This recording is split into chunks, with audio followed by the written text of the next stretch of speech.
खरंच मला स्वतःलाच विश्वास बसत नाही की मी जेव्हा अशा प्रकारे बनवली पावभाजी, कुकरमध्ये सगळ्या भाज्या एकत्र टाकल्या आणि त्याच्या फक्त 4 शिट्ट्या घेऊन काहीच मिनिटांमध्ये ही ठेलेवाली पावभाजी इथे तयार केलेली आहे. कोणत्याही प्रकारची जास्त मेहनत नाही किंवा झंझट नाही, अगदी कमी भांड्यांमध्ये, कमी साहित्यामध्ये ही पावभाजी तयार आहे.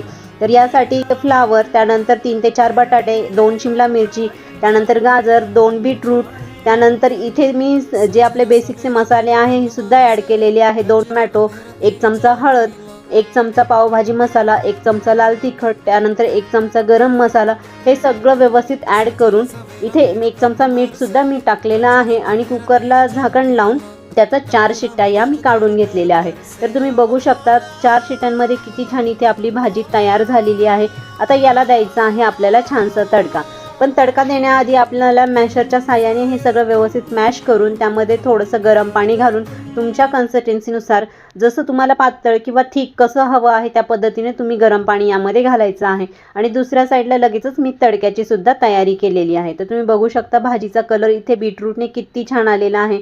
एक सॉसपॅनमध्ये मी लगेचच इथे 3 ते 4 चमचे ऑइल घेऊन, 1 चमचा बटर घेऊन, 1 कांदा त्यामध्ये बारीक चॉप करून टाकलेला आहे. कांदा छानसा गोल्डन ब्राऊन झाला की त्यामध्ये लगेचच थोडीशी कोथिंबीर आणि जे बेसिक मसाले आपण पावभाजीमध्ये ॲड केलेले आहे हे सगळे बेसिक मसाले यामध्ये मी टाकून घेतलेले आहे. तुम्ही बघू शकता किती छान इथे तडका तयार झालेला आहे आणि हा तडका लगेचच भाजीमध्ये घालून घ्यायचा आहे.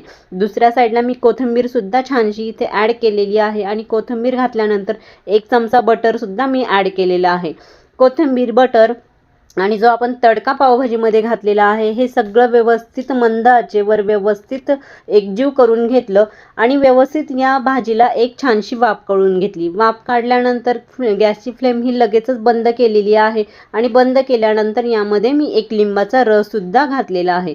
तुम्ही बघू शकता भाजीचं टेक्स्चर, कलर आणि थिकनेस किती छान आलेली आहे. तर इथे लगेचच पाव गरम करून मी भाजी सर्व केली आहे.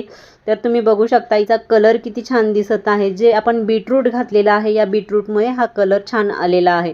तर पावभाजीमध्ये परत एकदा अर्धा चमचा बटर, थोडंसं लिंबू ही घालून मी खाण्यासाठी सर्व केलं. तर व्हिडिओ आवडल्यास लाईक करा, शेअर करा, कमेंट करा आणि नेक्स्ट रेसिपी तुम्हाला कोणती बघायला आवडेल हे नक्की सांगा आणि सर्वात महत्त्वाचं सबस्क्राईब करायला विसरू नका. तर भेटूया पुढच्या व्हिडिओमध्ये.